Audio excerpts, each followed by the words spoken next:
سال حدیث عالم نے قرآن پاک سر پہ رکھ کر اللہ کی قسم کھائی ہے کہ فاتحہ کے بغیر نماز نہیں ہوتی. قسم کی بھی ضرورت نہیں. ہمارا بھی ایمان ہے کہ فاتحہ کے بغیر نماز نہیں ہوتی. قسم کی کیا ضرورت ہے بھائی؟ یہ تو حدیث رسول اللہ ہے. لا صلاۃ الا بفاتحۃ الکتاب کہ کوئی نماز نہیں جب تک کہ فاتحہ نہ پڑھی جائے.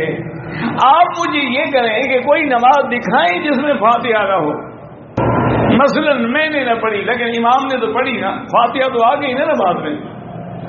تو نماز تو بغیر فاتحہ کے نہیں ہے نا. باقی یہ ہے کہ امام ابو حنیفہ رحمۃ اللہ علیہ جو فرماتے ہیں کہ بھئی مقتدی نہ پڑھے، وہ گھر سے نہیں کہتے. وہ بھی کہتے ہیں کہ یہ قرآن ہے کہ جب قرآن پڑھا جائے تو سنو اور چپ رہو. اور یہی حدیث صحیح ہے. ابی موسیٰ اشعری رضی اللہ عنہ راوی ہیں. مسلم شریف کی حدیث ہے کہ اذا قرأ فانصتوا، جب امام پڑھے تو تم چپ رہو. یہ دو حدیثیں ہو گئی. اور تیسری حدیث میں حضور نے فرمایا ہے کہ من کان لہ امام فقراءۃ الامام لہ قراءۃ، جس آدمی کا امام ہے امام کی قراءت جو ہے وہی مقتدی کی قراءت ہے.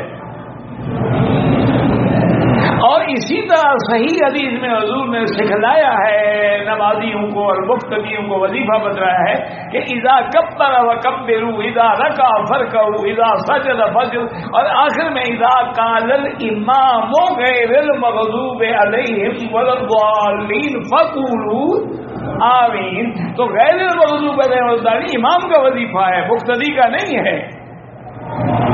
مقتدی کا وظیفہ ہے کہ وہ کہے آمین بس. اور اسی طرح سے حدیث ہے رسول اللہ کی کہ من ادرک الرکوع فقد ادرک الرکعہ. ایک آدمی اگر رکوع میں آ کے ملا ہے اس کی رکعت شمار ہوگی، اس نے کچھ نہیں پڑھا. یہ ساری حدیثوں کو جمع کر کے اللہ تمام ائمہ پہ کروڑ رحمتیں کرے اور امام ابو حنیفہ پہ اللہ رحمتیں کرے. انہوں نے ساری حدیثوں پہ عمل کیا. بڑے افسوس کی بات ہے کہ جو امام 4 حدیثوں پہ عمل کر رہا ہے اس کو تو کہتے ہیں یہ حدیث نہیں مانتا. جو صرف ایک حدیث پکڑے ہوئے ہیں وہ حدیث پہ عمل کرتے ہیں. امام صاحب نے کہا کہ لا صلاۃ الا بفاتحۃ الکتاب، یہ ہے کہ جب تم اکیلے ہو یا امام ہو. اگر مقتدی ہو اذا قرأ فانصتوا، چپ رہو. اور اگر مقتدی ہو تو امام کی قرأت. اب مثال کے طور پہ یوں سمجھیں، اللہ کرے آپ کو سمجھ آ جائے کہ اگر مثلا ظہر کی نماز میں یا عصر کی نماز میں قرأت سری ہوتی ہے، امام ایسا پڑھتا ہے، ہم تو نہیں سن رہے نا. اگر اس نے کوئی ایسی آیت پڑھ لی جس میں سجدہ ہے، تلاوت ہے، تو امام سجدہ کرے گا کہ نہیں کرے گا؟ کرے گا. ہم بھی کریں گے نہیں کریں؟ جب ہم نے سنا ہی نہیں، پڑھا ہی نہیں، تو ہم کیوں کریں؟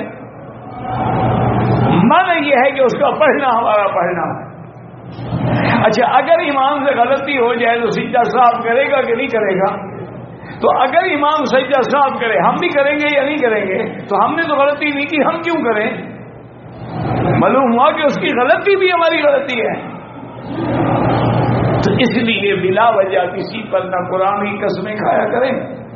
اور تمام ائمہ الحمدللہ کبھی کسی پہ اعتراض نہیں کرتے. امام احمد بن حنبل رحمۃ اللہ علیہ فرماتے ہیں کہ جہری نمازوں میں مقتدی فاتحہ نہ پڑھے، صرف سری میں پڑھ لیا کریں. اور اسی طرح امام شافعی فرماتے ہیں کہ ہر نماز میں پڑھے. امام ابو حنیفہ فرماتے ہیں کہ نہیں، مقتدی ہے تو اس کا وظیفہ جو ہے وہ خاموشی ہے. تو تمام ائمہ برحق ہیں. اللہ ان کی قبروں پہ کروڑ رحمتیں کرے. بلا وجہ نہ قسمیں کھایا کرو، نہ ایک دوسرے پر اعتراض کیا کرو.